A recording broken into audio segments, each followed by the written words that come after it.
You got to do it, you know what I mean? You got to clue it. What? I'm going to make a very controversial statement quite early on as well. Well, watch out for Wilson said, I preferred this to the original. They're not that far, But it could happen. it could. Could Who happen. knows? Stay tuned. Tonight on Willy Vision. Willy Vision. Willy Vision. To me.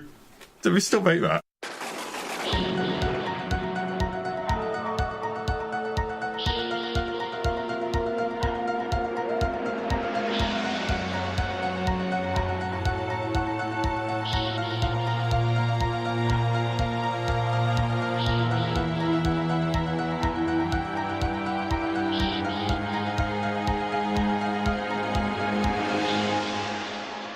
Welcome back to the CineMortuary Podcast, episode 13. Unlucky for some, in this case, us fuckers, because it's my choice.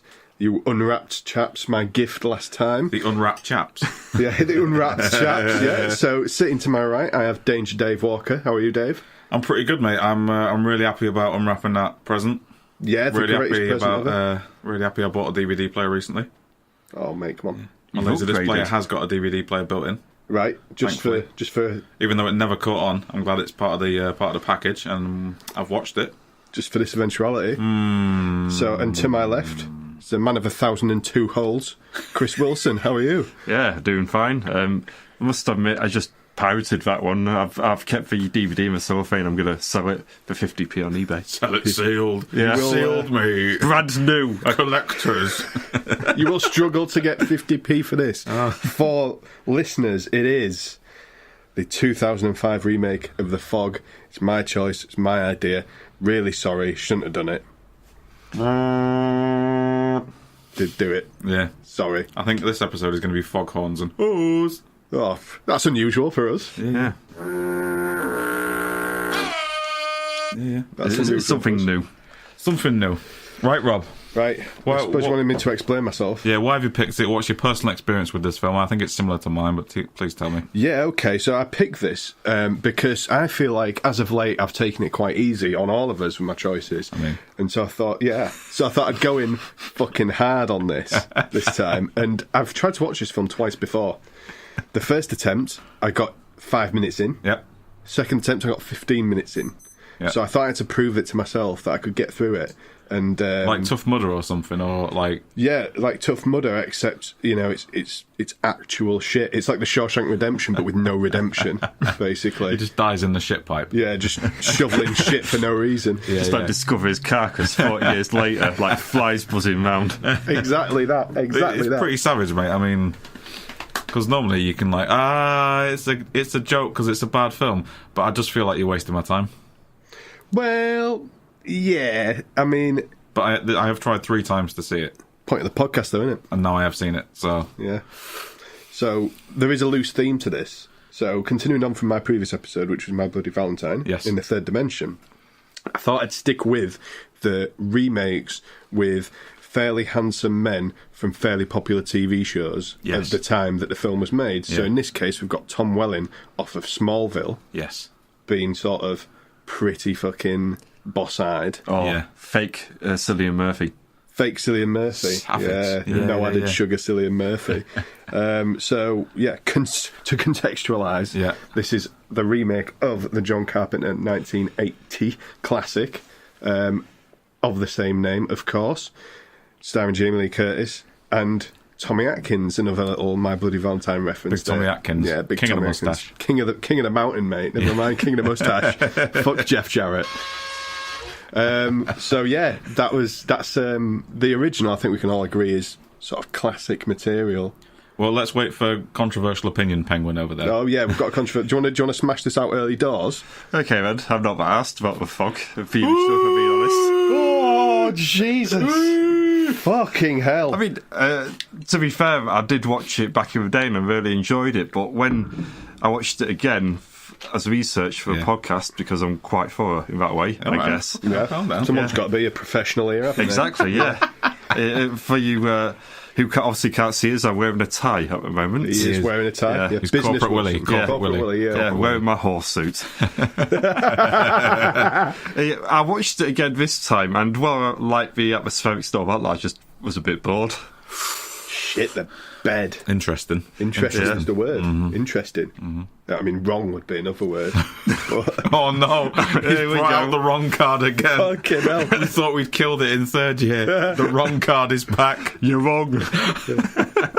I'm joking, of course. Of course. Everyone's entitled to their Everyone opinion. is entitled to their opinion. But yeah, so fucking hell, I'm exhausted after that, Wilson. You've really caught me off guard. Glad we got it out early doors. Yeah, I'm glad we have. I think I might just dive right into this big old turd because there's nothing really much else to contextualise there other than Wilson's completely blown us out of the water with his controversial Well, he's opinion. not said that he prefers this to the original yet, so we'll wait for that. No, fuck me, let's hope not. Spoiler. Nah. Good lad. Yeah. Good lad. Yeah, so in we go. So we start off with the standard issue, pretty fucking uninspiring credit sequence over CGI fog. And then we open with a weird sort of little sequence, a sort of pre-credit sequence almost, of the destruction of the leopard boat, sort of. No. Now, what I liked too is like literally the first line of dialogue, can you quote that? Was the guy going, "Whoa!" But as I said, Shit, Scooby-Doo ghost. Yeah. Scooby-Doo again. Scooby-Dooby-Doo, where are you? But what's very funny is that, like I said, I pirated this because I didn't want to open your gift because I want to rebox it or something. And it started on the Hindi version, which went for on, "Whoa!" Kind of fucking wish I'd have watched the Hindi version now. Absolutely.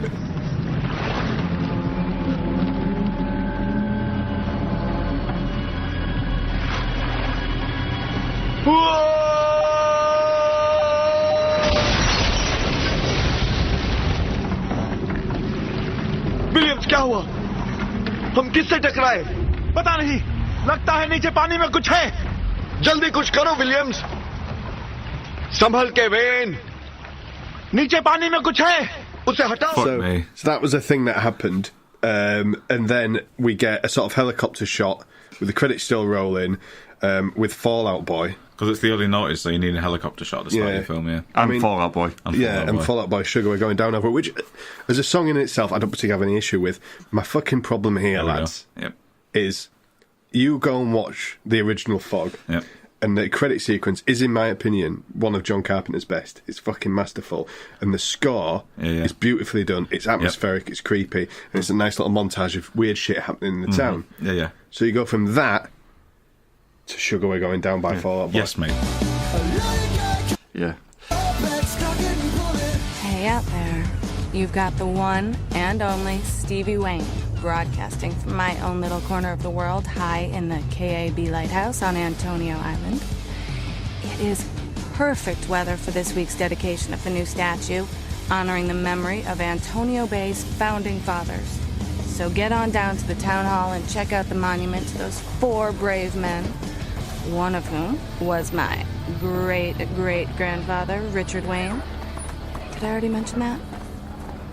David Williams, Patrick Malone, Norman Castle, Richard Wayne.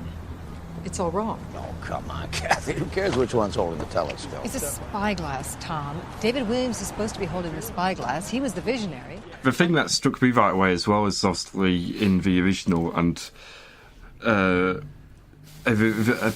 voice, Adrian, I can't read my notes here. Adrian Barbeau. Thank you. I've got a name already. Yeah, and she's sort of like got that. Her voice is quite atmospheric in a way. It's like, you know, late night, quite low. She sounds like she's singing sweet somethings to you while she's making love and she's eating a box of gravel. Yeah, she's like this. Whereas you got Selma Blair here trying to do that. Yeah. No, not even that. It's just like, oh, there's a statue coming up that includes my great grandfather. My grandfather could kick your grandfather's ass.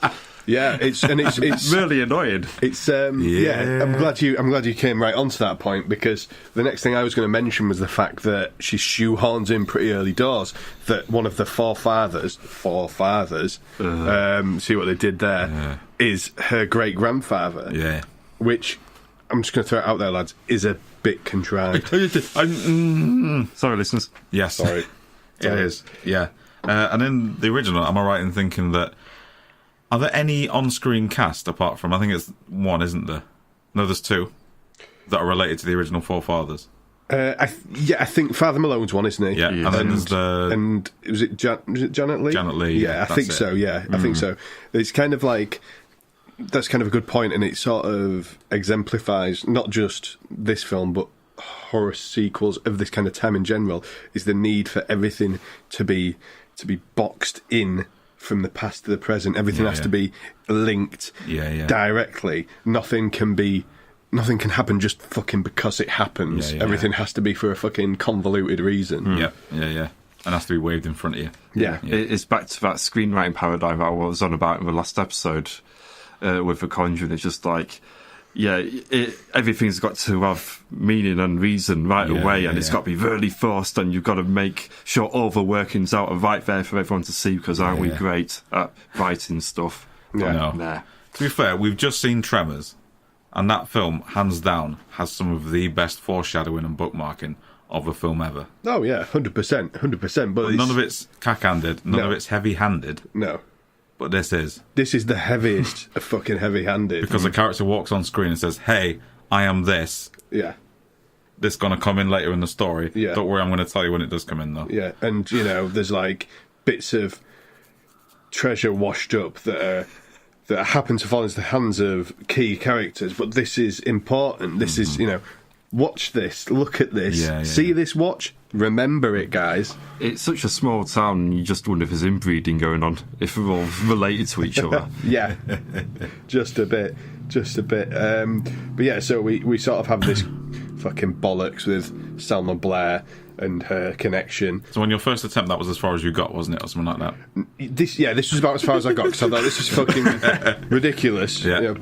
Popcorn rating, shit rating. That's as far as I got. It was the Fallout Boy, and it was Selma Blair giving it that shit about a great grandfather. And I was like, no, bang, game over. Fucking chewing it out. Yeah, so that's the end of my first attempt. I'll tell you when I get to the end of my second attempt as we go. So thereafter, we meet Tom Welling, who I'll refer to as Fisherman Tom for the remainder of this podcast. Fish Tom. Fish Tom. Yeah, so he's doing a bit of fishing with his mate, who I'm pretty certain at this point is going to die at some point. Wrong time, wrong place. Yeah, exactly, yeah. Place. They're on the... Yeah. Come on now. Save.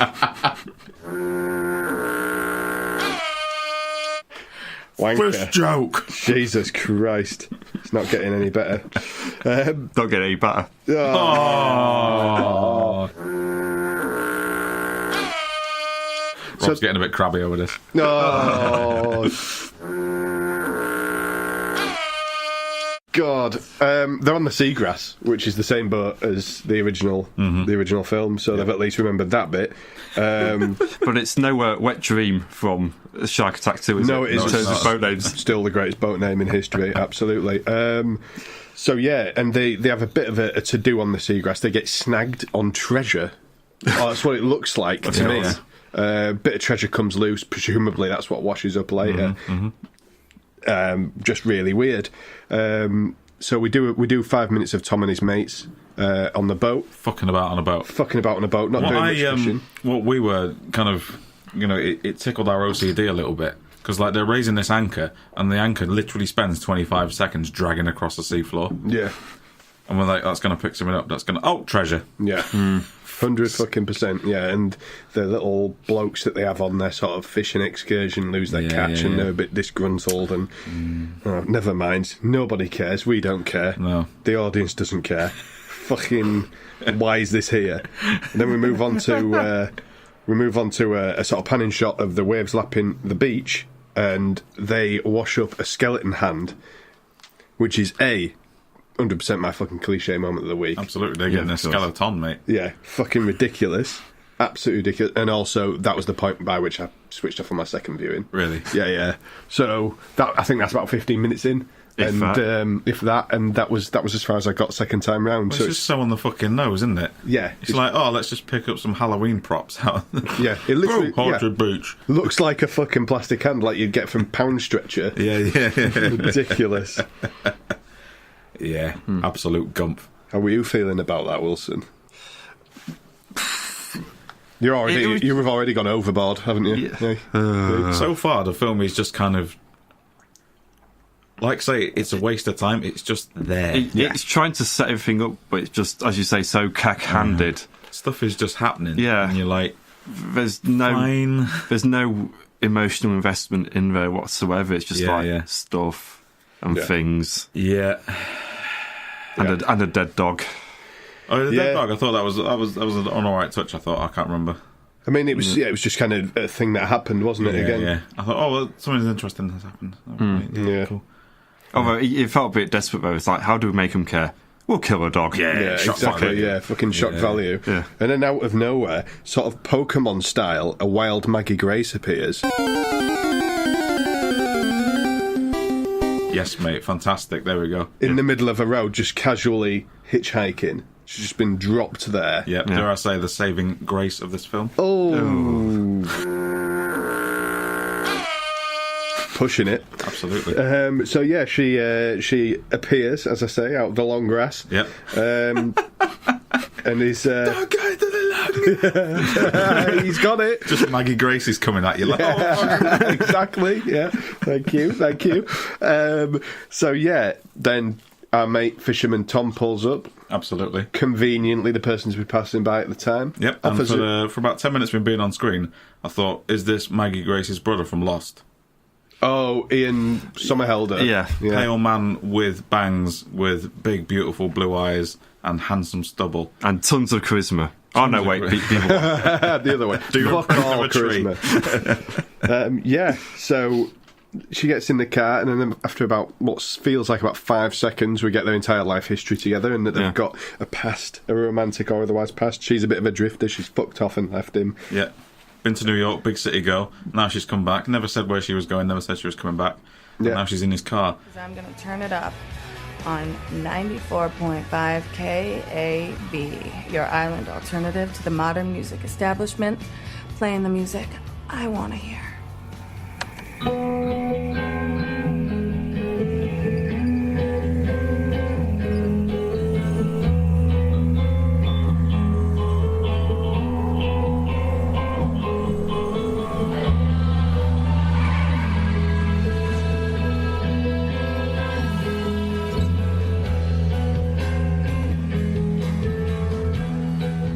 Want a ride? Wrong direction.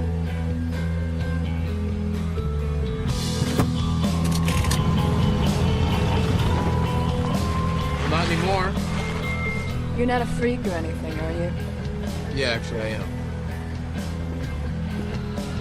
Good. Shit. So I leave town and you start picking up strange girls on the side of the road. Elizabeth. No, I recognize I you. haven't been gone that long now. I knew it was you.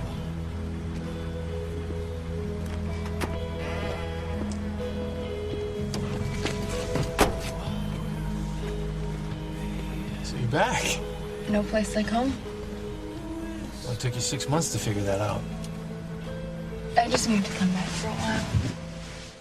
Exactly, and this is sort of a riff, obviously, on the hitchhiking scene from the first film, which made more sense because Jamie Lee Curtis was actually from out of town in that film. So now we sort of think that Maggie Grace is going to be playing the Jamie Lee Curtis character, and obviously Tom Welling's supposed to be Big Tommy Atkins. Beautiful. About 22 years to be 22 years too young. Yeah. Playing Tommy Atkins, to be fair. Yeah, absolutely. And she comes across as a bit of a dick, doesn't she? Yeah, just a bit. Are we supposed to identify with her? She does that really well, doesn't she? Yeah. She just comes across as really unlikable. Yeah, completely fucking unlikable. Yeah. And then so we're getting all this shit thrown at us, but nothing for more than like 5 seconds at a time. So we have this quick little scene of them two in the car. Yeah. And then we go back to the seagrass again, when, in the words of Alan Partridge, Fisherman Tom's mate's having a sexy party. Sexy party? On the boat. He's got 2 ladies there. Yes, he has. And another, one of the lads. And they're having a bit of a time, aren't they, Wilson? Do you want to take this particular... I just want to interject here real quick. Okay. Because we noticed it straight away. Okay, so the radio station they listen to is very much announced at the start that it is alternative rock music. Yeah. Okay. Yeah. But the only time that there is a black guy listening to this radio He's listening to fucking hip-hop music. Oh, shit. I didn't notice It's that. the only time that radio station plays, like, black music is when Fucking he's on the hell. boat going, yeah, take off your clothes. Oh, not that much. And, you know, it's really on the nose. I'm surprised Summer Blair didn't go, this is a shout-out to the one black guy who lives on the island. He gets We think 5 you'll minutes like a day. Jesus. Fucking hell, yeah. So there's the one black guy on the island. Who's currently on a boat. Yeah. And fake Cillian Murphy, Yeah. because it's his cousin, who looks a lot like Tom Welling, who looks a lot like Cillian Murphy. Oh, Right, it makes yeah. sense. Yep. And 2 women having a sexy party Yes. on the boat in the middle of the sea. Oh gee, I wonder what will happen here. I mean, have you tried turning the boat on in a while to get it moving again? I mean, I wonder what happened. Yeah. Classic. Yeah. So what goes off here then, Wilson?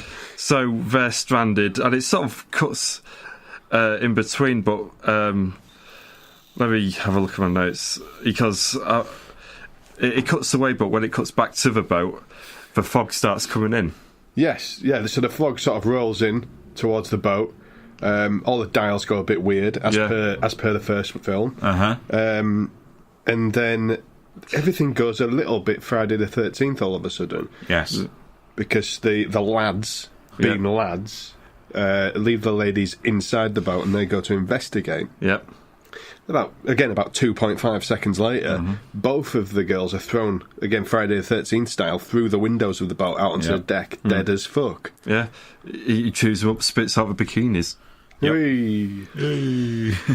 Yeah, it's just piss poor, really. Isn't And it? while that's happening, the dramatically convenient knife is in the boat sort of stands upwards on its own. Oh. First of all, it makes it look like that someone's going to fall on it, but after building up that the knife has a life of its own, it just like basically jumps up and stabs the cousin right in the eye. Yep. White guy gets it. Yeah. Yeah. So, Can we talk about the CGI fog then? do we have to? I mean, we better, I suppose. So, just because you can, don't mean you should. Right. Fog machine with some spooky lights on it. First film. Undeniably creepy. Yeah. Because it just moves how it wants to. And it's plainly a fog machine, but it's fine. Yep. I don't need to get a POV of the fog Yeah. moving around the No, you entire don't. boat. No. And then, like, moving into someone's ear or some shit. Or, like, I don't need to see it going through floorboards. Yeah. I just fucking waft some smoke in. And do you know how and in the original film, when the fog retreats or moves back from anywhere, like at the end of the film, or like when it sort of comes to life and it feels a bit more unnatural and it moves in that weird way, it's because they filmed it with the fog machine and then stuck it in reverse. Yes, mate. What the fuck's wrong with that? It's perfectly fine. Yeah, but it's not computers, though, is it? You know, you've No, got it's to not. We've got to use these computers. Yeah, we've got to use computers. In 2005, things work a little differently. It just... it really takes me out of it when I know there's not a cameraman doing that. Yeah. When I know that... because I know that it's not real. Like, and you guys probably haven't seen it yet. The new Godzilla film, everything is shot from cameraman height, even though it's a CGI monster. Don't need to do that. You can fly around it if you want. Is this the... Shin Godzilla, the Japanese one. Right, No, no, I didn't think of about the... No. But everything is... to be fair, even the one with Eisenberg in it, even that's always looking up. Yeah. But, like, the new one is everything shot from what a guy on a tripod would see. Yeah, and therefore makes it more real. Yeah. I mean, it's not hard. It's human is it? eye line. It's not hard. No.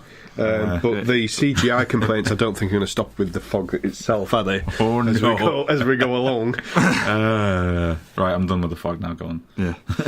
And while the boat scene's happening as well, first of all, introduced to Dan the weatherman, bearing in mind him later on, just basically saying, yeah, there's a bit of fog coming. And meanwhile... Watch out, fog's about. And meanwhile, Shannon from Lost says that she doesn't belong on this island. But she had to go back. Yeah, I mean, I guess this is why she was killed off in season 1 if she doesn't belong on the island. Spoilers. Oh, sorry. My God. So we waz over. Sorry, Wilson, you carry on, mate. But I was about to say, because she and her fake Cillian Murphy driving along, and the street lights are going off conveniently just behind them as they're driving past, and the fog starts smashing every bit of glass in sight. Absolutely. Just It because does. it can. Yeah. Because it can. Exactly, yeah. And then after that, we're early doors the next morning, I think, when we're introduced to a weird metal detector guy. Who's doing Weird metal detector. Yeah, he's doing a bit of metal detecting on the beach. Yep. And he comes across a weird little watch type thing, like a pocket watch. Yeah, pocket watch. Yeah. Which he gives to Maggie Grace at complete random. Yes. Despite the fact he's never met her before. And if you were a metal detectory person, if that's something you did as a hobby, and you found like this really nice ornate couple 100-year-old pocket watch that was still ticking, Yeah. would you give that to some strange woman? But he's conveniently kooky to move the plot forward. Well, yeah, I mean, yeah. Can we give him a He's mental kooky. handicap? What kind of mental handicap? One that basically makes him move the story forward. Can you just give things to MacGuffins to people? It's kind of the lowest, laziest common denominator. Yeah. once And about again. halfway through, can we get him to say the legend of the town, just so everyone remembers? Yeah. I mean, because realistically, real life, he'd just sell it for scrap, wouldn't he? Yeah, Scrap it, eBay it. He'd not fucking give it to Maggie Grace, would he? Do you know what I mean? Fuck all that noise. Yeah, you sour-looking bitch. Yeah. Just fucking do what you want with this.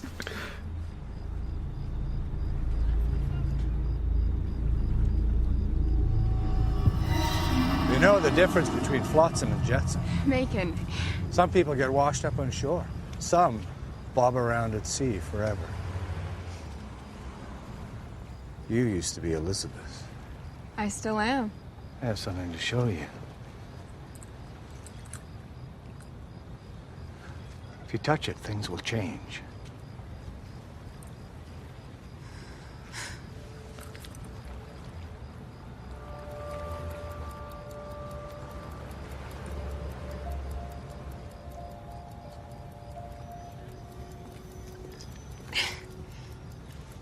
It's still ticking. It wasn't ticking before. Where'd you get it? Oh, see. Came back. Sooner or later, everything does. Do you have a lighter?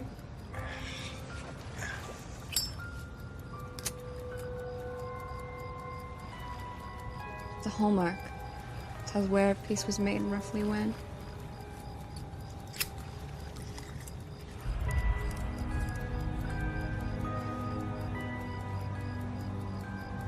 Looks familiar. Elizabeth. You're well, Elizabeth. What was that about? He found a watch on the beach. That guy gives me the creeps. You know, it sounds crazy, but I felt like I'd seen it somewhere before. And I don't know if I've missed a bit here, but the next note I've got here is, why is Jamiroquai on the soundtrack, question mark. I didn't even notice that. Yeah, the song feels just like it should, and it feels just like it shouldn't have fucking been there, mate. Do you know what I mean? What kind of radio station is this? It's a kooky, edgy It's just like 2005 one. whatever's in Selma Blair's head at the time. Yeah, well, yeah, exactly, yeah. Oh shit, I got my FIFA catchphrase in my head. Better stick it on. Do, do, do, do, do, do. Anyway. It feels like what happened with the soundtrack and the music they used is whatever came in to the director, who is the chap who directed the film Stigmata. That was his most well-known film. Right, yeah. Whatever came into his head on the journey into work that day, I think fucking ended up in Or it. whichever record company offered him money first. Yeah, either or. Just a quick aside, before you should mention Stigmata. Stigmata is the first ever film that it's taken me about an hour and a half into a rewatch before I realised I'd seen it before. It was Really? It was that memorable. Yeah. It was just I sort of recognise this scene here, and this was back when I used to use a site called Letterboxd. So I had a search through it, and I realised, I watched it again in 2016. Watched back, I watched it in 2013. Just completely forgot about it. So when I realised it was him, I knew this was going to be a good film. Yeah. I rewatched Stigmata fairly recently, actually, just by coinkydink. And I thought it was. I saw it years and years and years ago, and I remember it being quite good. But you know, in that, like when you're 13 and you watch something. When you're 13, everything's good. Yeah, exactly. Yeah. Well, I watched it again. It's fucking not very good, is it? No. It's no End of Days. No, it's But not. then again, what is? Exactly, yeah. It's no Wicker Man, is Oh, I'm an angel. Got it. it? Yes. Fucking good old Hardy. So, moving back to the fog. Oh, did they? Yep. There's something in the fog. There we go, yeah. Someone says that, don't they? I know we do. Yeah. Fucking joke. Yeah, but we're introduced to Father Malone, who is quite young and quite rambly and quite pissed. Yep. Thoughts on this one, Dave? I can't remember, mate. I watched the original straight afterwards. There you go, mate. I've kind of put it out of my head. I know that he was younger. He was younger. And It was weird, yeah. and completely unmemorable, so you're probably right there. I'm getting him confused with the pocket watch guy, I'm afraid. Yeah, I mean, he appears very early on when Shannon from Lost is walking around the graveyard, and there's a bit of vandalism, I believe, and is rambling on. Oh, is that a bit... No, that's a bit later, sorry. Now I'm getting confused, but he just basically disappears for a good 45 minutes of the film. That's it. I don't remember him being in it that much. He rambles about a curse a bit, Yeah. which is a bit contrived. Again, just giving his little spoon feed as to what's going on in the background. Then he fucks off for ages, and he comes back in the last act again. But he's just basically, I like to think, he's staggering around, pissed the whole time. Just the whole film trying to talk to people. Yeah, like Fisherman Tom's mate happens upon him on the dock towards the end of towards the end of the second act, and then it brings him back into it again. Don't know if he's been sat there for the entire time, just walking around trying to give people exposition, and they keep shutting their doors on him. Yeah, basically, exactly. So yeah, with what we on to here? Maggie Grace's mummy issues. I've got next. Oh yeah, that's fucking weird as well. Yeah, he turns up to the house. Oh, you should have said something if you're coming home. Didn't want to. Yeah. Scene. Cool. Hi, bye. Yeah, that's it. Done. Next. Yeah. Exactly, yeah. I mean, we're relying on some really fucking hokey tropes here and really cack-handed ways of trying to flavour character, and that's sort of juxtaposed with the horror elements themselves. Yeah. That are like stupid little jumps for the sake. There is no... For a film that is... Whether you like the original or not, for a film that's a remake of a film that was all about suspense and slow build and atmosphere, and maybe that's why you think it is maybe a bit boring, because it is all about that slow build. This is suspenseless, completely suspenseless. It's a bit like a chef trying to add seasoning by adding cardboard to recipe. Or more flour. Yeah. Yeah, it's completely devoid of personality, and everyone in it is therefore completely devoid of personality. Even like the town itself, it's so generic. Yeah. Whereas you can say in the original, at least it had character, it had the lighthouse and everything. There was just like a certain atmosphere about the original, which I did quite enjoy. Yeah, Midwestern towns have an effortless level of characterisation in them, like in the Fog, like in the Wicker Man, which is basically a Midwestern town village. It's hard. It's harder to make these things. Yeah, it's harder to take the character out of these settings than put it in. It's very, very strange. I mean, this for me, it's a bit like going to a restaurant for a nice meal and being served a pot noodle. Yeah. And then they go, oh, sorry, and then take the seasoning pot away. Yeah. And the kettle, it doesn't work, so you just have to pour cold on it. Yes. Yeah, or milk. So quite tragic, isn't it? Lovely. Shall we go to the next bit where Shannon from Lost, she's having really weird dreams, basically flashing back to everyone burning in the... opening sequence. Yes, we can do. But can I just dive in on one thing that I just want to point out? Yes, mate. Or just have a little bit of a fucking pop at before that. Okay. Is when they get back into Fisherman Tom's car to go for, back to his place. Go for a pot noodle. Well, in his words, and I've written this down, and a screenwriter actually wrote this, and it was actually performed on set, and no one stopped them. And he says, "Should we go back to my place for some wild and crazy sex?" Exact quote. Who fucking wrote that shit? Nice. I could only dream of writing that sort of shit. Can you imagine if they said a rummage, though? Well, that would have been better, wouldn't it? Come back to my place for a fucking rummage. I'm available for hire. For a rummage, or... Yeah, for both. Exactly, yeah. So screenwriting, a rummage, I don't know. Any of the above. Quick hand job, I don't know.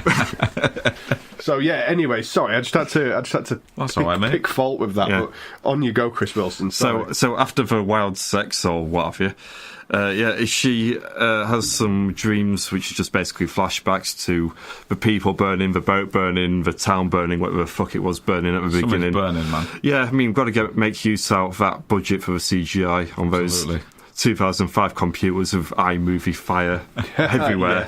Yeah. And so she wakes up. What relevance does this have? Well, we'll find out later on, I guess. We'll find out later, yeah. You see, I thought with this that it was the pocket watch that had given her some kind of psychic... I mean, that's fucking shit as well. Yeah, because there's like all sorts of weird symbols on the watch, which is what she goes on to next when she tries Googling it. Yeah. But not Googling it, because they couldn't get the copyright to Google it. Yeah, exactly, yeah. And but for some reason the computer glitches and there's dramatically convenient damp coming in from the roof. Yes. Like little droplets of water. This is the only sequence of the film that I thought had any suspense to it whatsoever, and the only sequence of the film that I thought was quite well done. Did anyone else feel like this was an underwear advert? Yeah, with the ridiculous ass shot with the camera at and the cleavage shots. Yeah, just unnecessary. I mean, that side of it, fucking rubbish, but the bit of her following the footsteps on the ceiling, I thought was quite nicely done. Some of it's quite nice, quite tense. Just trying to pick out some positives, because I know this is, as we say, my fault. Yeah. No, I'm all on board with that scene. The underwear advert and the suspense stuff was fine. Apart from the bit when she goes outside in her pants for no fucking reason, you wouldn't do that, would you? Would you? No. Depends if it's the summer. Well, yeah. It's foggy though, isn't it? It looks a bit damp. Well, you don't know if you've got a cold front and warm air. Might be a wet heat, mate. Might be a wet heat. Yeah. Well, anyway, I mean, the result of that is... The result of that is just that Tom Welling creeps up behind her for a really shit naff fucking scare. Hand on shoulder. Terrible. Yeah. So that shit happens, and then we meet something that I think we're starting to develop as a theme in this podcast. Yeah. The annoying fucking child. Oh, fucking hell. Oh, gotta love that annoying child. Yeah, fuck me. This Doesn't want a gut pounder and a can of Coke, does he? Yeah, I mean, it's no fucking Kid from the Mummy Returns, is it? It's no fucking Short Round. No, it's not. He is quite annoying all the same. He's still quite an obnoxious shit. I was quite amazed, actually, because I saw the age of Selma Blair, how old she looked, and I thought, well, she's clearly not got a kid in this one. He's quite confusing, isn't it? Because Matey Boy's only about 12 as well. Yeah, and she looks about 25, so unless she's getting that Grimsby pregnancy average age, in there. Well, I thought that as well, and I've got to sort of defend him slightly, because I gave it a cheeky Google, and I worked it backwards, and Selma Blair, when they made this film, was about 33. Fuck off. No, straight up. Okay. Straight up. Yeah. Well, Maggie Grace was 22, unbelievably. But yeah, she was about 33. Okay, Blair, fair enough. I'll give him that. But she does look younger though, and I think what leads you to that impression is the music she plays on a radio station. Yeah, which isn't time. I think what we're forgetting is that this film is young mum empowerment, and you're all cunts for bringing her down. And put Fall Out Boy back on. Yeah. So she's going through a mid-phase crisis. Is she just getting into emo at age 33? Maybe, she skateboards home, does she? Yeah. He goes home, listens to a bit of My Chemical Romance. Jesus. Yeah. So yeah, she's got a fucking ridiculous jacket. Couldn't get into the Black Parade because her dad wouldn't take her. No, she's got the right hair colour for it, though, hasn't she? She has, yeah. So maybe there is something in that. But alas, we're introduced to a son who. His first act is to gift his mother, while she's half asleep, a fucking manky old airbrush that he's just found on the beach. I mean, as presents go, it's not fucking great, Do you know, it reminds me of when your pet cat comes in with a frog chewed up in its mouth. It's I gave you this. Yeah, thanks. Yeah. Cheers. Thanks for this piece of shit. I'll treasure it. So yeah, but that's obviously another. I'll put it on the fridge, sweetheart. Yeah, put it on the fridge next to the fucking other shit that you brought me in last week. But yeah, it's another piece of the past, basically. A little memoir from the ship, innit? Conveniently washed up.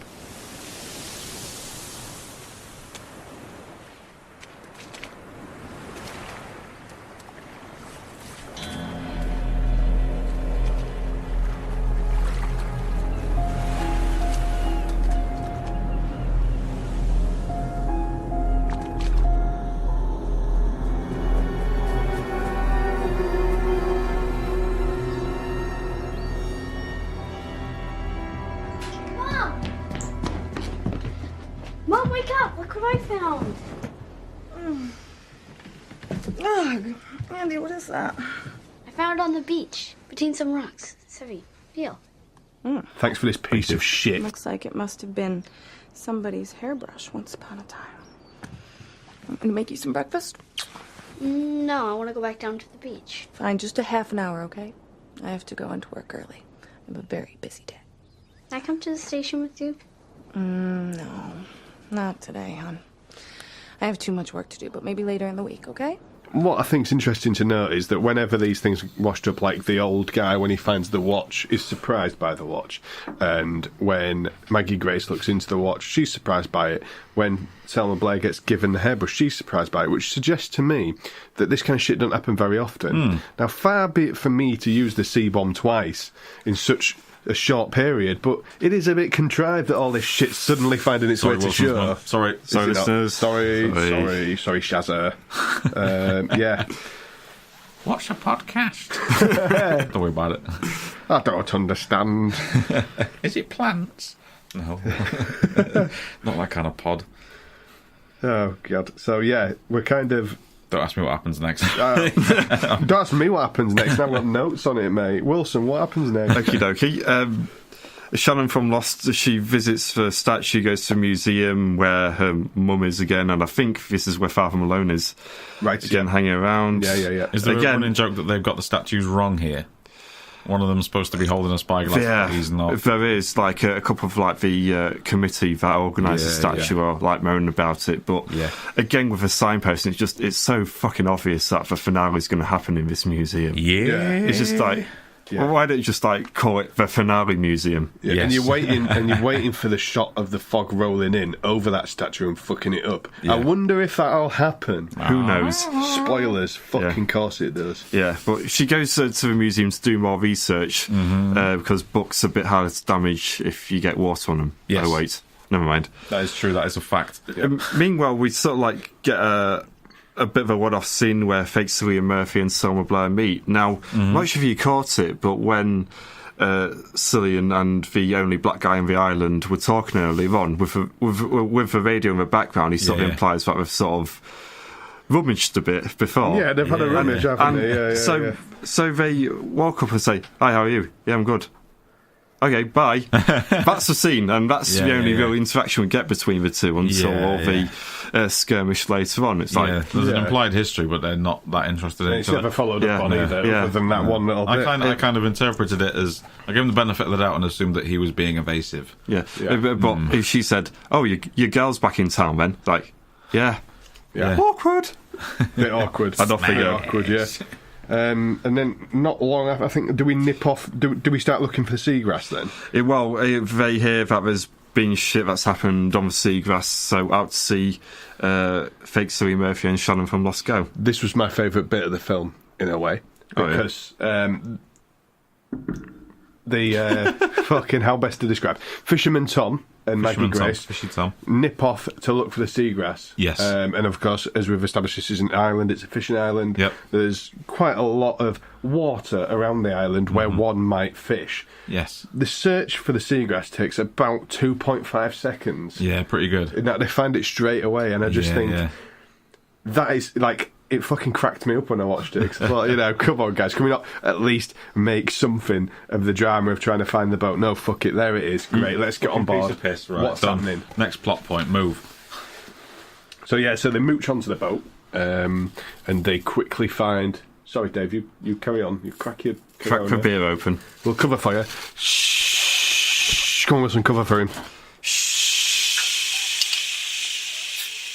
Right. Anyway, back on the boat, we're having a mooch around, and we very quickly find the bodies of his mate, the guy that gets the knife. Black guy was in the fridge, wasn't he? He was, our second freezer geezer. Oh, he be chilling. Yeah, I'm building to that, lads. Sorry. Have some fucking patience. Sorry, all right. Sorry, I'm just so excited about freezer action. Freezer geezer. We'll get to him in a sec.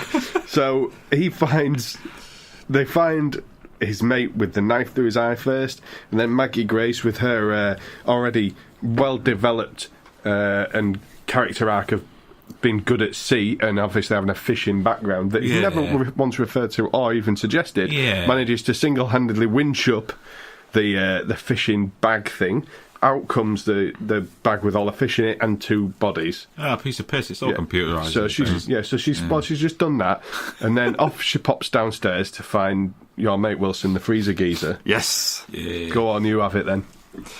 Well, he finds him, and you sort of think, well, he's a bit dead and frozen. Then his eyes open. And so back on land again. Well, no, can I just point out when they're in this boat and they're doing their awful exposition with each other, the lighting is really cool. Right, yeah. Because everything's top lit from above. Yeah. But the lights are kind of rocking. Yes. So they go from in and out of shadow, and it's quite nice. Right. It's also blatantly a lazy attempt, filming on a soundstage, to make it look like the boat's moving. But it did happen to look really cool.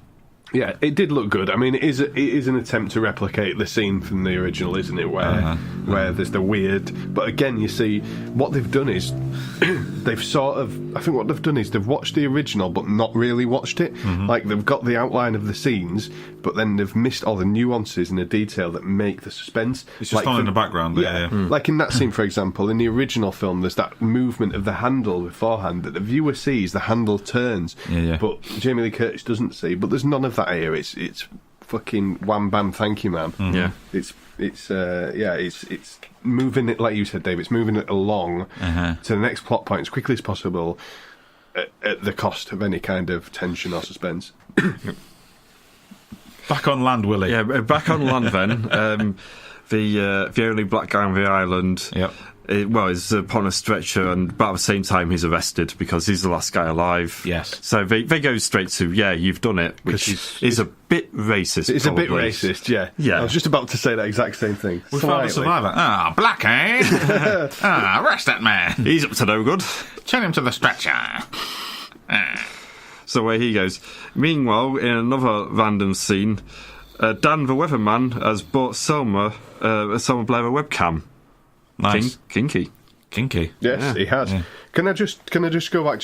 One more thing in the harbour which really caught my eye. I don't know if you guys noticed it when you watched it or not. There's a fat harbour guy that works, obviously at the port, and you meet him for the first time when they go out and come back to find the seagrass, and it looks like he's had his face cut up. And he's got plasters on it, and then later on the film plasters off, and he looks like his face has been ripped, but that is never questioned. I managed to make a connection with it. Go on. Later on, we're going to have to get to that part and refresh my mind, but we had to figure it out. We had to get the fucking plot point cards out. Right, but there's a reason for that. We think there was a reason, Okay. We think that he's connected to the people on the boat, and it's manifesting in him as he's like an ancestor or some shit like that. Oh, okay, that sounds painful. Yeah. Look forward to that at the end. Yeah. Sorry, on you go, Chris. Sorry, I crushed you there. The next bit, Shannon from Lost, even though she's clearly got evidence that the only black guy on the island is innocent by the camera footage, yes, she basically sits there on her own in, I can't even describe what it is, it's like fake Cillian Murphy's boathouse or something. Yeah, it's a boathouse. It's just like sat there watching it, instead of, submitting it as evidence. Yeah, as they do. For fuck's sake, Shannon. And then, really weird, I'm not sure if I missed something, but there's like basically a hole in the ground, and she walks along a plank and she just slips over and falls into the water. And drops the camera. While she does it. And I thought, surely there'd be something like dragging her down, but no, she just fucking slips, doesn't she? Fell. Yeah, she just fell in. It was, I think that was just a convenient way to lose that evidence before she could potentially do anything with it. It was very strange. But in the course of that sequence, where she's flailing around and fannying about in the water, she makes a discovery of a book in the wall. Of course she does.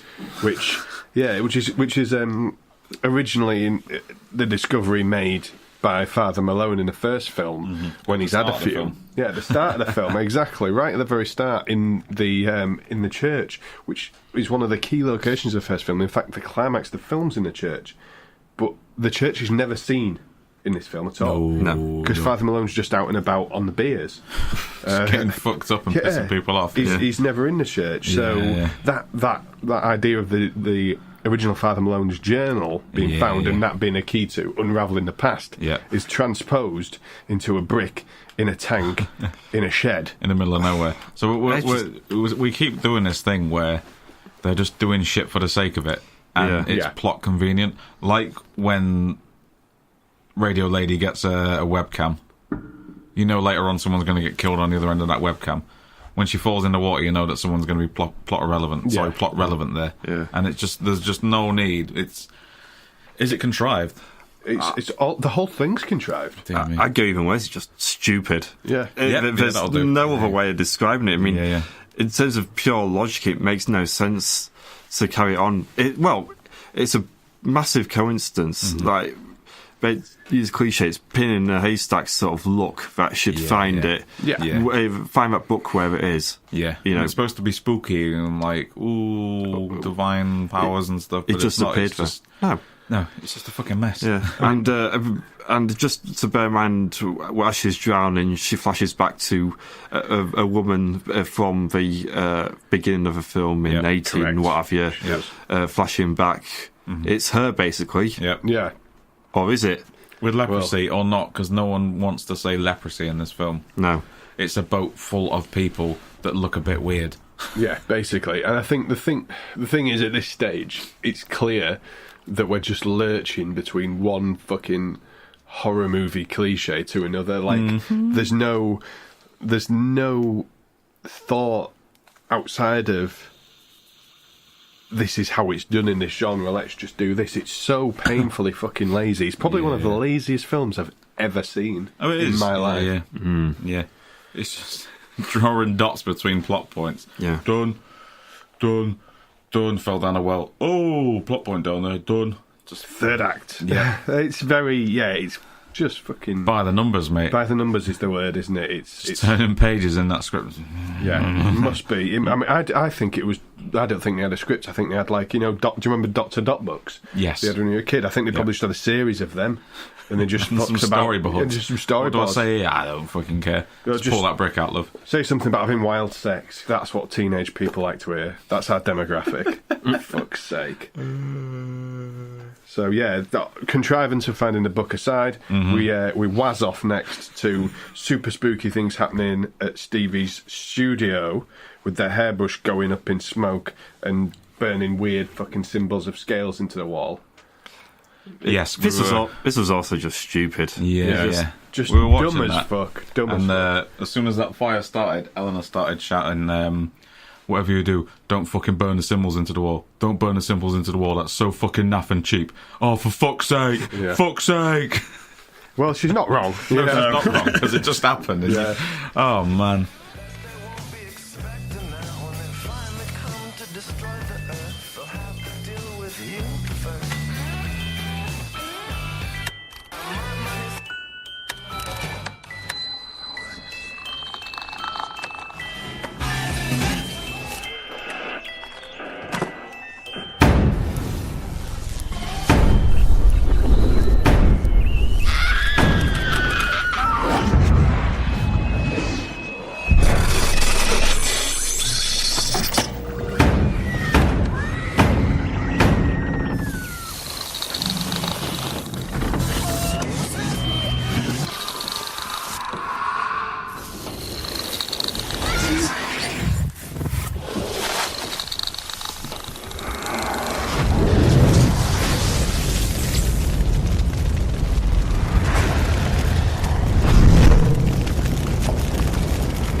Of revenge.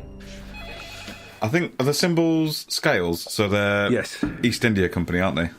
So that's basically a trading ship. Yeah. I mean, the scales are sort of explained a little bit later on, where basically their sins have been weighed and they found wanting, I think, is the line that's used. It's some shit to do with that. It's really, really fucking bolted on again and like lowest common denominator bullshit. But yeah, again, there's more glitching. You see Dane again on the computer screen like we did earlier with Maggie Grace. It's just a bit fucking bland, isn't it? If this was a Dulux colour chart, if you went to, B&Q or Wickes, other retailers are available, and you wanted to paint your room, say you wanted to paint the studio we currently sit in, okay, you might go for... I fancy beige, but I want to spice it up with some magnolia. Exactly. Well, this film would be fucking magnolia on the colour chart. There's no burnt Sierra here. Do you know what I mean? It's fucking absolutely like... cheap rental student house cover-up job. Yes, mate, absolutely. Of a film. From experience. Yeah, from experience. yeah. Oh, man. Yeah. Then we get a repeat of Selma Blair calling a kid up, asking where did you find this... where did you find this object on the beach? Yeah. Don't go on the beach. And whereas in the original, the kid went, yeah, okay, that's fine. And then that was that. Sound, Mum, sorry, won't do it again. Yeah. This time, it's like, okay, Mum.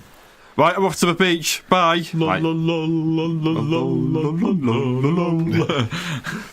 And then after that, we pop off again to our mate Father Malone, who, like, to go in fitting with the sort of underlying emo themes of this film, is just bumbling around a graveyard on his own for no reason with a bottle of whiskey in his hand. Like, I couldn't make this shit up. Well, I could. It'd take about 2 seconds for a 7-year-old to make this up. But then Maggie Grace happens upon him in the graveyard, asks him about the journal, and he doesn't really give a shit. He gets very defensive and just tells her to leave the island without further explanation. Yeah. Super spooky. But such a mysterious character. Yes. But so we cracking time, we are, lads. Proper cracking time. Oh, God, yeah, I know, yeah. I mean, I aware of the fact I am responsible, but at the same time... See, I was going to rewatch this as a refresher. Yeah. Because I watched it about a month ago, and like I say, I watched the original straight away afterwards to sort of cleanse the palate a bit. And then I realised, well, there's some sandpaper I've got in a drawer I could be licking. Yeah, no, exactly. Some cat litter to be eating, you know what I mean? I should be dragging my balls across broken glass. You could be. I should have gone with my original 2 instincts on this film. Yeah. But do you know what? Fuck it. I do regret it. I'm sorry to both of you, but... Point of the podcast. Yeah. Don't know about that. Yeah. There's been some good films so far. There has, but, you know... Yeah. But you just keep picking the shit ones. Do I? I keep picking the shit ones? Son. My Bloody Valentine 3D, mate. Jason X. Fair point. Thank you. Yeah. Next scene. So at the hospital then, Shannon from Lost, well, first of all, she I think she quickly goes to see the only black guy on the island. Yep. Under surveillance, like a constant watch, because he might, He might get out of bed and steal some wallets. Yeah, maybe.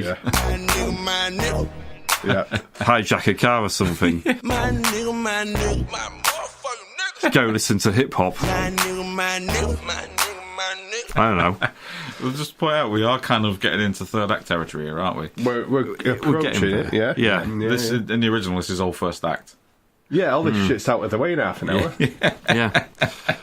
Whereas here we've got she goes, has a wander around, and all the dead bodies from the boats, I believe. So it'll be the 2 bikini girls and fake Cillian Murphy. They come back from the dead. Yes. And they scream something about blood for blood. Yeah, they do, and then they die. Yep. Yeah. Again, this is a really good example for comparison between the 2 films again, because this film, the scene in the original, the first time I watched it, it's fucking creepy as balls. Yes, really mate. Fucking creepy and really effectively done. Yeah. And basically what happens in the original is it's one guy, he doesn't say anything, he falls over behind Jamie Lee Curtis, there's no physical contact, and he carves something into the floor, which is, it kind of increases the suspense and mystery because we don't know what it is. And in this film, it's expanded upon to such a degree where there's interaction, there's physical contact. And there's now 3 of them. And they're delivering dialogue. I mean, that's just a perfect encapsulation of this film. spoon-feeding bullshit. Yeah. It's like, what's it doing? Well, it's just kind of walking around and being scary. Can it give any dialogue and exposition? I mean, it's a wardrobe. Yeah, it could do, though, can it? Can we have it set fire and then just leave ashes on the floor that say something?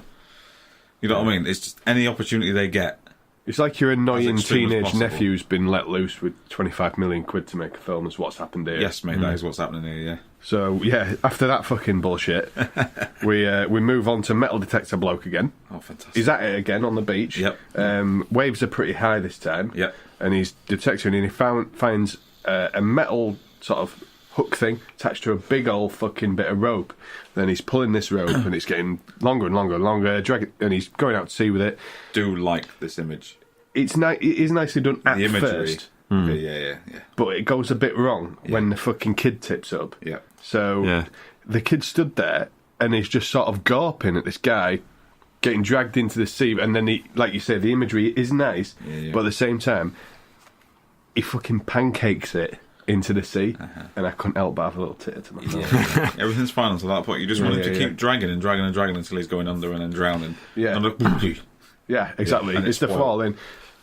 Just to go back slightly, did he ever explain why there's a dinner table set up on the beach? No. Okay. Oh, man.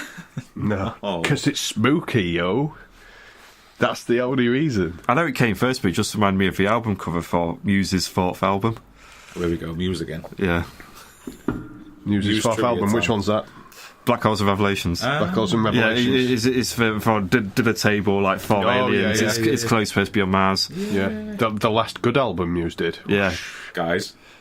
No, I agree with him, actually. That's all right then. Yeah. I was going to say it's not actually acceptable to like Muse in 2018, but that's I know it's not, but I like the three albums. Yeah, Origin yeah. of Century, Yeah. Absolution, Black Holes and Revelations. They're all good, they're all great. Yeah, the rest of it, nah. No, fun. No. Sorry. I used to sort of like the album afterwards, but nah. Yeah. Just pendulum for children. Basically, yeah. Jesus. That's fucking ruthless. Nigga down. Poor Muse. Sorry, guys, regular listeners.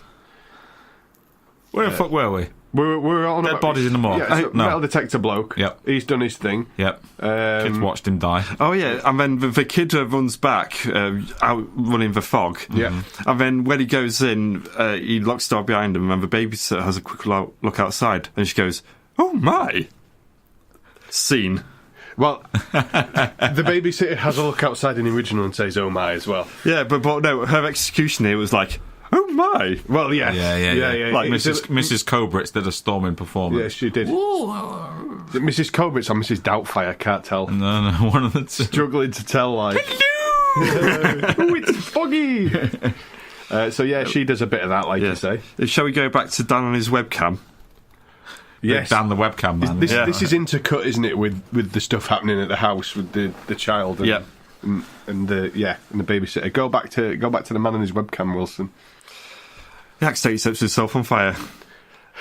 Oh, yeah, that shit. Wouldn't you know it? The webcam's on at the time, so Selma Blake can watch it all happen. Yeah, he comes flying back through the doors. He does, yeah. He has a quick look outside, like, oh, what's going on? Is that fog? I should investigate further.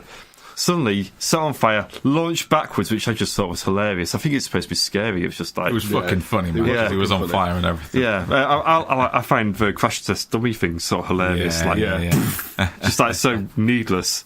But again, with the advantage we've got here with this and some versus some of the remakes that we've got is this is actually in parts quite a close remake of the original, so we can compare things a little bit more. This scene in the original, with Charles Cyphers, who plays Weatherman, is really effectively done because he sort of goes outside and he gets hooked, but you don't really see much else of it, and it's that whole. It just encapsulates the idea of a sort of suspenseful horror kill that's quite relatively classically done versus a guy accidentally setting himself on fire then getting thrown back through a door. Or what someone else is watching as well. Yeah, While someone's watching. It's one extreme to the other in the worst way. Yeah, just give me a second here, all right? Dan, don't open the door. Don't worry about me, darling. Big Dan's got everything under control. Dan? Dan, is everything all right?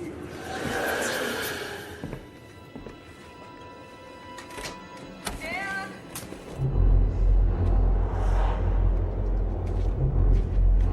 Some kind of joke?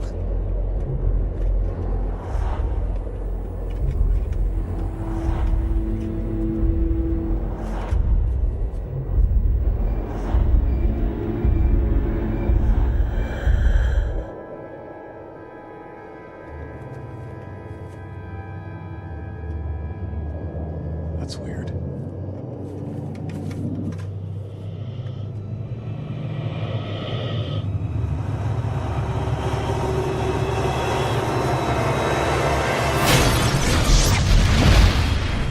Dan?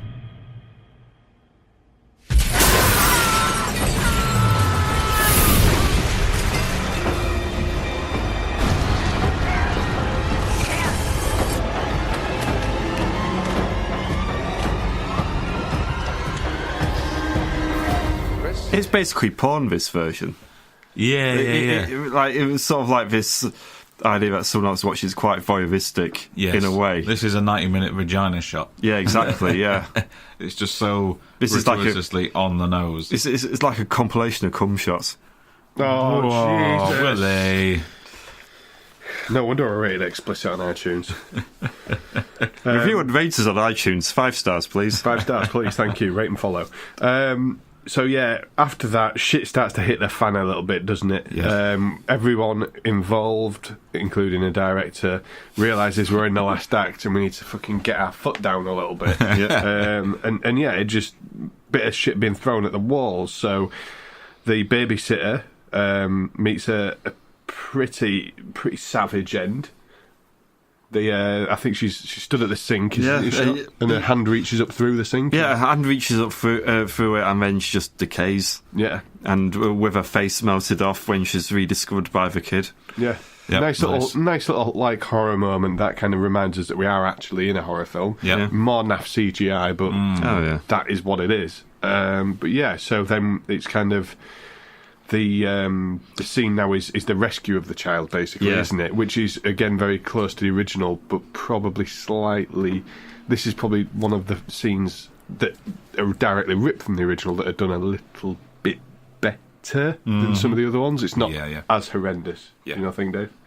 What, in terms of... In terms of it's not exactly a weatherman getting set on fire and thrown through a door. No, this is quite okay. In the original, like, fucking Tommy Atkins and... Help me out. Jimmy Curtis. That's the one. Yeah. They just kind of turn up at the door, sorted, done, we're here. Yeah. But in this, we've actually got a little bit of the journey involved. Yeah, so we've actually got some tension to build as they're trying to get there fast. Yeah. So it is nice. It is better than... I think it's... The scene by itself, standalone, is better made, better constructed. Yeah. I guess. Yeah. For sure. Yeah. And this is kind of interspersed with Stevie trying to get there, and she basically ends up having an accident in the fog, and her car gets knocked into some water. Yes, mate. And mate, this is the worst bit of the film for me. Fucking hell. The old drowning to the bottom. Yeah. Is there a bit where she tries one door, it doesn't work, then she realises her other door's open anyway, so she just gives it a bit of a nudge. There is. I mean, the bit that really hurts me here is the CGI fucking leper ghost thing. Oh god! Yeah, is it trying to get in the car? Is that right? No, it's trying to. Or is it trying to drag her down as she's escaping? As well? Possibly. Yeah. Well, I mean, it's reminiscent of the naff Rorschach CGI from House on Haunted Hill. That's the kind of level of fucking naffitude we're dealing with here. Yeah. And I think if we watch this again in another 5 years, or a suitable gap, as we did with House on Haunted Hill, because obviously that film's 5 years older. If we had another 5 years onto this and watch it again, it'll probably look as bad, if not worse. I think. I mean, as far as I'm aware, there's no HD release of this yet. And not that I'm aware of. Wouldn't surprise me. I'm sure that would look absolutely fantastic in glorious HD. Although it's Netflix. I mean, it was on Netflix. I watched it on Netflix. Is that? It'll be upscaled, so it's not true HD. But it was bad enough, mate. Yeah. It was bad enough. Yeah. And, well, speaking of naff... it's the rest of the film. Back in the house, the fog gets in, and so the kid basically runs away and escapes. And somehow he's able to barricade himself in the room and keep him out by sellotaping the edges of the door. Man. For fuck's sake. Yeah. It's quite clear that the script had no ideas what to do. Could have literally done anything. We could have barricaded furniture against all the cracks. Literally anything. And it's like... It's the way he gets the tape out. He's like, what shall I use?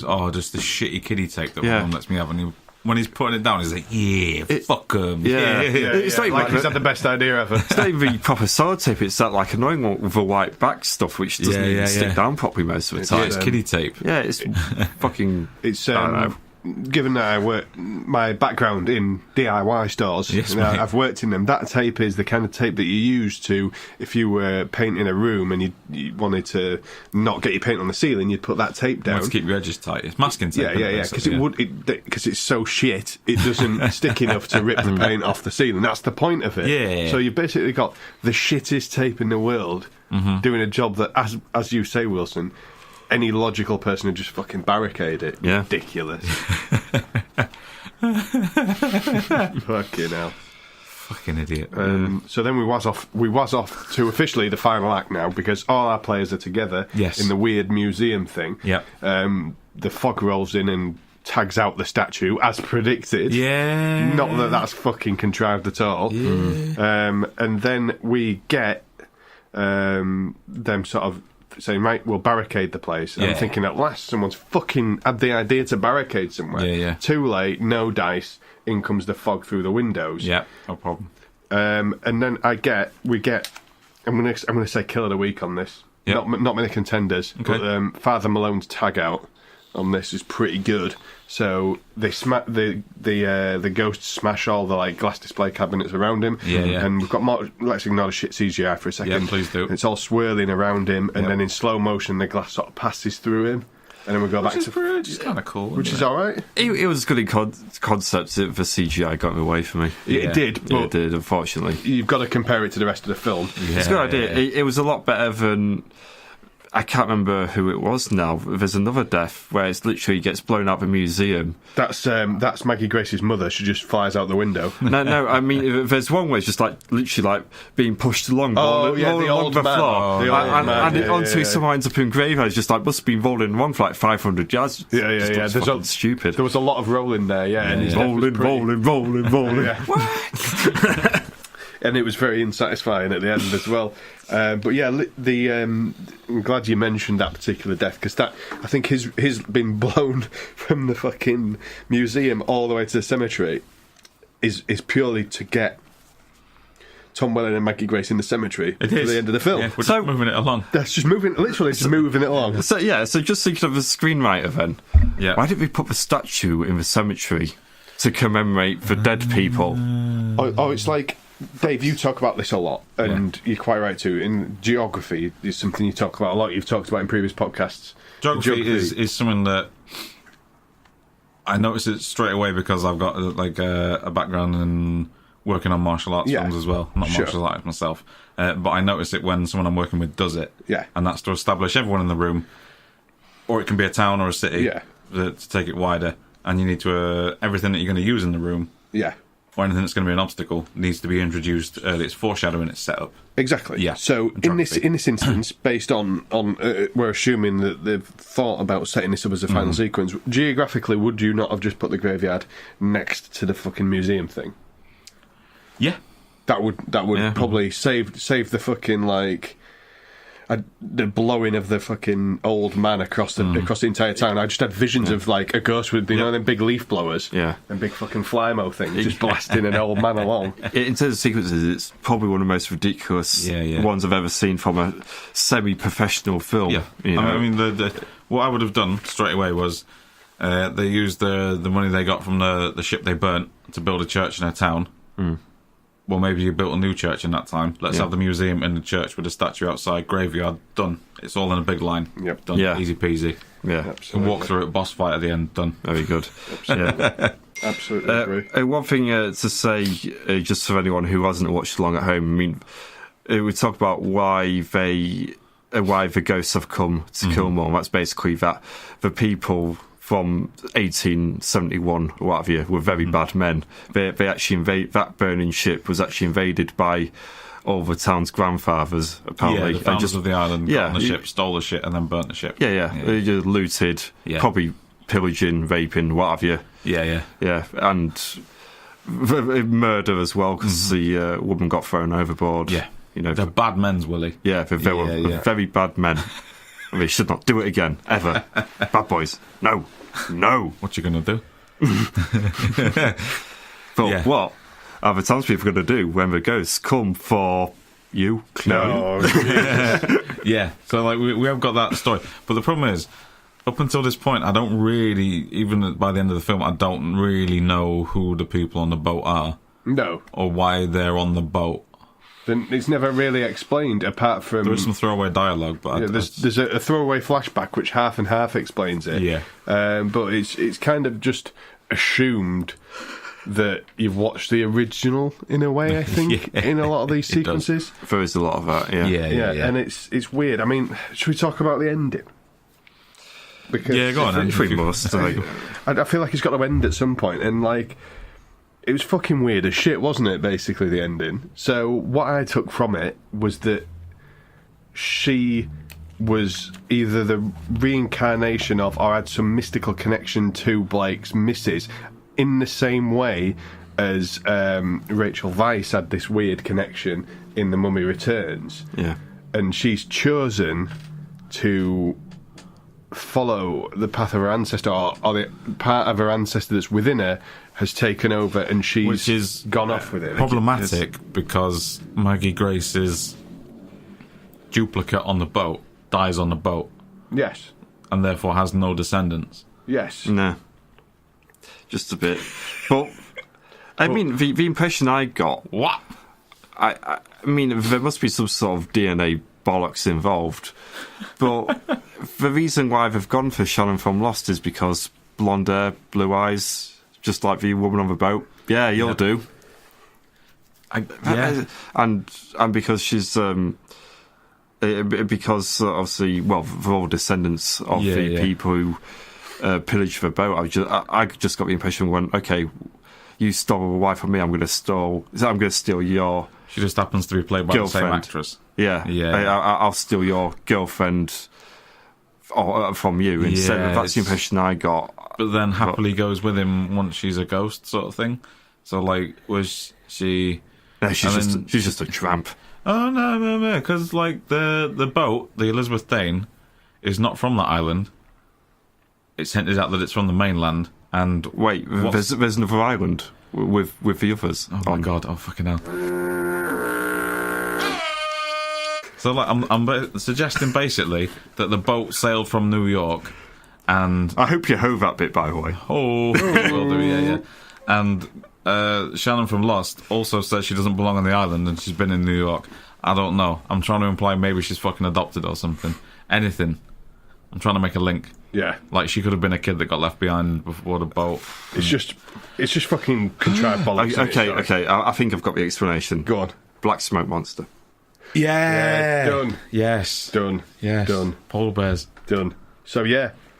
So, shall we just get to the end? So now she's happily wed as a ghost bride or something. I don't know. Yep. And the fog recedes, and then we get Selma Blair recapping everything, and she gives the same speech as in the original. Yes, but it makes no sense because she witnessed everything that happened, and she was like, well, the series of events may never know why it happened. Yeah. But you were the same character at the start of the film, telling us that you were related to one of the four men involved at the start. So what are you talking about, love? And you just literally watched everything that happened. Yeah, you know most of what happened, really, if we're being honest.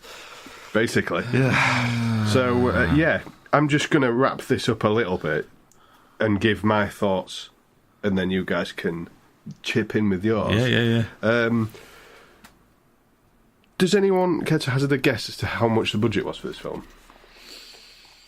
Bearing in mind it's 2005. High or low? Well, I mean, based on what you've seen and the level of production and the level of quality... Is it going to surprise me? I would say 20. I'd say 45. 18, which I still think's a lot. That is a lot. I still think it's a lot. For 2000, no, that sounds about right, actually, for 2005, especially with... 20 million's quite low, and it's when you get up to 30 that it starts to become but for a film in the horror genre, I think that's quite a high budget for 2005. Yeah. Well, I'd like to compare it against some other films. I'll maybe go away and do that. I've not done it in advance. Those 2005 IMAX won't pay for themselves, will they? Well, no, exactly. Yeah, exactly. But yeah, I think they had enough money to produce something better than this, I guess is what I'm saying. I think it was the most generic, bland, completely devoid of any kind of atmosphere and suspense, which the original is marked for, remake I've ever seen in my life. I think it's so boring. Yeah. It's untrue, and and the fact that the beautiful soundtrack to the original, which I personally think is John Carpenter's best soundtrack, has been replaced by fucking shit like Fall Out Boy and Jamiroquai. Breaks my fucking heart. That's just my opinion anyway. Dave? One thing that we noted quite early on when we were watching it, because we had it cranked up quite loud, as we always do when we're watching films, one of the reasons that the film flatlines persistently is because none of the scares land very well. And none of them land very well is because the sound mix is flat. Right. So the scene where, say, they're in a flashback on the boat trying to get away and the hand comes out of the water. Yeah. We had it really fucking loud. Yeah. No jump at all. Every time, like, if anyone's watching along with this, just kind of make note of all the jump scares and how they're just at the same level as everything else. Yeah. The whole film is just flat. Yeah. It just drifts through. It's bizarre, isn't it? Yeah. Really bizarre. I'll put some examples and clips through as we go through. But fucking hell, it's fucking bland. Yeah. I've got particularly bitter memories of this. Watched it with an ex-girlfriend when it first came out. Bought it on Sky Box Office. Thought it was the original. Oh dear. Brilliant, you're in for a treat, this film's amazing. Oh dear. And then this came on, and then no matter how many times I said I thought it was the fucking original, alright, yeah, the relationship was pretty much over at that point. So it's the fog's fault, really? It's the fog's fault, yeah, but that's fine.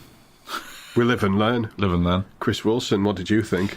Final thoughts? You just wonder why it exists, really, don't you? I mean, by the time 2005 rolled round, DVDs were pretty cheap. Just go buy the original. I mean, there's absolutely no reason, apart from, oh, look, it's a bit newer, that anyone would want to see this, when you could quite easily go see the original, which, like I said, I'm not the biggest fan of the world of the original. I mean, I wasn't this time. Maybe I just wasn't in the right mood for it. Mm-hmm. You know, but you know, there's still a lot more going on in the original, which is just non-existent here. Or they don't even attempt. Like the atmosphere, it's just, as you said, it's just so bland and generic. Mm-hmm. It just feels like a cash transaction in a way. It's, yeah. No, absolutely. Yeah, absolutely. Someone had thought, I've got $18 million here. I want to see this turn into 40 million. There you go. Done. Which, by spooky coincidence, is pretty much exactly what the film is. Oh, nice. Wilson, so well done. I've just looked that up. So, yeah, I guess the only thing left to do then is throw the old shit and the popcorn out there. We'll stick with you first, Chris Wilson. What are you putting on it? Controversy for shit, I just go with 6. Not that high. I mean, the CGI was pretty naff, but I don't think, technically speaking, it was a bad film. It's just a film that exists. It was what it was. It's you know, it's beige on top of beige. Yeah, sure. Really. Popcorn rating, I'll say 4, maybe. No, I'll stick with 4. It's just 4. 6 and 4. Yeah, 6 and 4. I just pretty generic, isn't it, across the board, really? Yeah. Unless I go and do another horror remake podcast, I don't think I'll be watching this ever again. No, me neither. Me neither. And it's my fucking choice. Sorry again, Dave. What are you throwing on it? Just so you know, by the way, for 10 million more, you get District 9. There you go. You see, and how many years later was District 9 made as well? 4 years later. So, yeah. There you go. 10 million more. Fuck. Yeah. Yeah. You get a story, you get good CGI. Yeah, you know. I like to make that comparison. Yeah, it still stands up as well. I watched it recently. Of course it does. Yeah, Blu-ray it still looks great. Yeah. Fucking ridiculous. Shit and popcorn, then, love. Right. Hit us with it. I'm going to give it the boredom factor 8 turds. 8 turds, high scoring. Obviously, I do love the original. I'm not going to let my love of the original colour this one. But as a standalone film, it's a fucking stretch, and it is tedious. Yeah. It is just a packet of cream crackers, and you're done, and you think, oh, great, and then someone offers you another one. It's like, fuck. Yeah, agreed. Yeah. Popcorn rating. Popcorn, 2? Yeah, it's poor. It's poor. I don't want to be too savage on it, but at the same time, it's just it just fucking happens. Yeah, it's the thing that happens. Yeah, literally, that's the only way you can describe it. I mean, for me, I could be eating sand and have more entertainment. Yeah. I mean, for me, I'll probably go I'll probably go 7 turds. Yep. I think, and Yeah. I'll probably go. That's a clogged toilet, that is, anyway. Yeah, it is, and I'll probably take it to a 4 on the popcorn scale. Okay, yeah, It's the definition of middle of the road, even by our podcast standards. Yes, mate, it is the hardcore Holly of movies. It is, yeah. It's a jobber, mate. It fucking well is. And on that very late wrestling reference, Dave, you're next. I'm next, mate. I'm going to just pop over there and get mine. Yeah, you pop over there. I'm just going to see if Wilson's still alive after that experience. I've not wrapped it up, guys, so I'm just going to bomb it in front of you. That's all right, bomb it in front of our faces. It can't be. Both look over there. We will look over there, yeah. Cover our eyes, and we will get a big surprise. It cannot be any worse than the fog. I'm confident. Covered. Right, I'm going to bring everything back up with a bit of fun. Yeah, yeah. Right, Okay. everyone's eyes still closed, yeah? Closed. Yeah, closed. All right, let's go. Right. Look. Oh, damn! Nice. Yeah. Yes. It's Blade DOS. Yes. Technically horror. Technically horror, Directed absolutely. by Del Toro. Yeah. You know? Yeah. I watched this recently and saw it in CEX. I thought, Yes, mate. that was fucking good fun. Well- Shit, but fun. Yeah, I've not seen it for a few years, but I remember it being fun. Yeah. Excellent work. Yeah. Dave Walker. Ron Perlman, the cat from Red Dwarf. Everyone's in there. Everyone's in there. I don't know much Blade, but I know about killing vampires. Beautiful. Why is Rob's DVD box bigger than mine? Well, fucking because...